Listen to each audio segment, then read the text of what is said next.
दिल्ली के north east में जो हिंसा तांडव हुआ उसका शाहीन बाग से क्या कनेक्शन है, ये सवाल मैं पूरी जिम्मेदारी से उठा रहा हूं, क्योंकि नागरिकता छिन जाने के नाम पर करीब 2.5 महीनों पहले शाहीन बाग का आंदोलन खड़ा किया गया।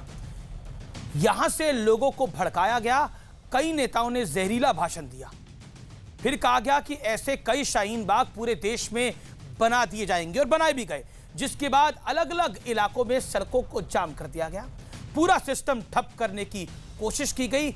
नॉर्थ ईस्ट दिल्ली में भी सड़क जाम करने की कोशिश हुई, जिसका नतीजा खुली हिंसा के तौर पर सामने आया। और मैं जब हिंसा वाले इलाके में खुद गया तो वहां के लोगों ने भी यही कहा कि यह सब शाहीन बाग के भड़काऊ तंत्र का ही नतीजा है। और रही सही कसर दोनों तरफ से चंद नेताओं के भड़काऊ बयानों ने पूरी कर दी। वारिस पठान ने 15 करोड़ और 100 करोड़ वाला बयान दे दिया। कपिल मिश्रा ने बोला कि 3 दिन में अगर पुलिस सड़क खाली करा ले, नहीं तो ट्रंप के जाने के बाद हम सड़क खुद खाली करा लेंगे।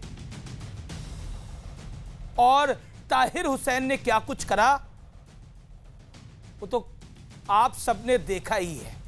मेरे साथ बात करने के लिए यहां पर कई युवा हैं जो मैं उनसे भी बात करूंगा, और मेरे साथ बात करने के लिए कई पीड़ित परिवार भी हैं जो आज यहां पर आए हुए हैं, इसलिए भावनाओं का भी अंबार होगा।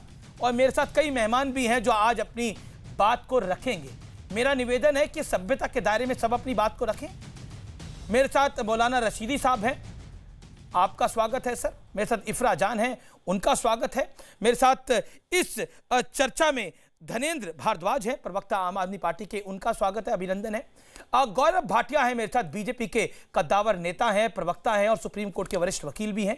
मेरे साथ सुशील पंडित हैं, जाने माने सोशल एक्टिविस्ट हैं। मेरे साथ जानी मानी सोशल एक्टिविस्ट और इस्लाम की जानकार मान सकते हैं, सुप्रीम कोर्ट की वकील हैं सुबूही खान, उनका अभी स्वागत है।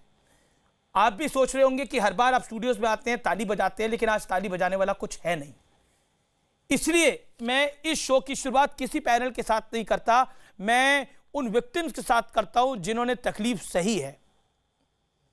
मैं सबसे पहले आपके पास आता हूं, क्या हुआ था उस दिन? और आपके घर तो एक शादी भी थी। खड़े हुई अपना नाम बताइए और अपनी बात। मेरा नाम मनोज है, मेरी बहन की शादी थी 25 तारीख की। 24 तारीख में ताहिर हुसैन के यहाँ से आकर लोगों ने वहाँ हमारा सारा सामान जला दिया। हम लोग जान बचा के वहाँ से भगे। मौत का नंगा नाच वहाँ हो रहा था, जैसा हम टीवी में कश्मीर को देखते थे वो हाल हमारे साथ हो रहा था। जैसे तैसे हमने अपनी बहन की शादी की है। इन्हें इतनी भी शर्म नहीं आई। उस ताहिर हुसैन को पता था, उसके बिल्कुल बगल की बिल्डिंग में हमारी शादी थी। मैं आपके घर आया था, मैंने देखा। आप तो आ गए, बाकी और कोई नहीं आया हमारे यहाँ, अब तक कोई नहीं आया। हम पुलिस को भी कहते रहे, पुलिस का इसको खुला समर्थन था। पुलिस को हमने कहा इसके घर में सब कुछ है। पुलिस हमें बार बार आके 2 मिनट अंदर जाती, आके कहती इसमें कुछ नहीं है। आप लोगों ने भी तो वहाँ पे देखा क्या क्या मिला है, वहाँ पे क्या चीज़ नहीं थी। वहाँ पे मेरे को लगता है वहाँ शायद तोप भी ना हो अंदर, उसके तहखाने के अंदर भी तहखाना है। वो तो वहाँ उस कॉलोनी को ही मेरे को लगता है ख़त्म करने वाला था पूरी को। बच्चों ने थोड़ा हौसला बंधाया, वहाँ बच्चे थोड़ा अड़ रहे, उससे थोड़ी हमारी जान बची। बिल्कुल मैं समझ सकता हूँ, जिसके घर पे बहन की शादी हो और उसकी वहाँ पर मैंने देखे गोलगप्पे जले हुए थे, मिठाई जली हुई थी, आपने घर मेहमान आ रहे होंगे उनके लिए सामान रखा होगा वो जला हुआ था, वो सब कुछ देखा। सब चीज राख कर दी, कुछ उठा के ले गए, कुछ जला गए।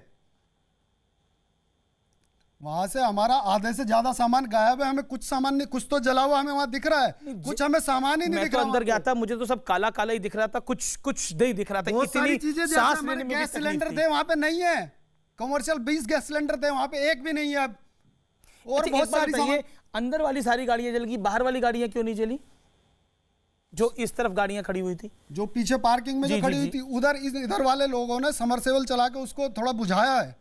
इधर वाली इसलिए नहीं जल पाई, जो अंदर थी वहां पे पानी नहीं जा पाया। अम्मा आपकी भतीजी लगती थी या भांजी? बेटी देवर की लड़की थी। आप बैठी क्या हुआ अम्मा? मैं सवाल भी नहीं पूछ सकता क्योंकि आपकी आंखों में मैं आंसू देख रहा हूँ। उसने सारा काम हमारे घर में जानबूझ के करवाया है। हमारा सारा परिवार उसी में ही था। जान कैसे कैसे हमारे बस रिश्तेदार परिवार बच के आया। इसे फांसी होनी चाहिए, फांसी होनी चाहिए। इसे सबक होना चाहिए कि आगे क्या ये कैसे करेगा तू, ये हमें जीने भी नहीं देगा। इसके मकान में जाकर देखा आपने कैसा कैसा माहौल है इसके मकान में। इसने कोई कसर नहीं छोड़ी, हमारे बच्चों को कोई ऐसा नहीं बचा, किसी के चोट नहीं है, जितने मर भी गए। इसे छोड़ना नहीं चाहिए। नहीं, मैं आपके भावनाओं की कदर करता हूँ, लेकिन नहीं हम तो थोड़ा चलो हम संभल गए। अगर कोई गरीब होता बेटी की शादी कहाँ से कर देता, हमने फिर भी जाकर कहीं और लड़की के फेरे तो फेर दिए। इसने सही करा, ये बताओ। नहीं, सही तो मतलब इसको कोई